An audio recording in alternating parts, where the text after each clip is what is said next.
মুর্শিদাবাদের ঐতিহ্যের অংশ কাঠগোলা বাগান বাড়ি। এই ঐতিহাসিক বাড়িটি ডুগার পরিবারের স্মৃতি বহন করে, যা বর্তমানে একটি সংগ্রহশালা হিসেবে ব্যবহৃত হয়।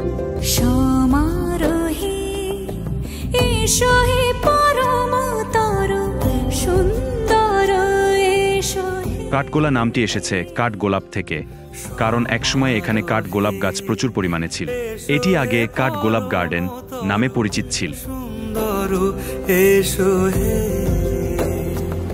1873 সালে ধনপত সিং ডুগার ও লক্ষ্মীপাদ সিং ডুগার এই বাগানবাড়ি তৈরি করে। এক ফরাসি স্থপতি ও এক বাঙালি স্থপতির মিশ্র প্রচেষ্টায় বাড়িটির এক অংশ নতুনভাবে সাজানো।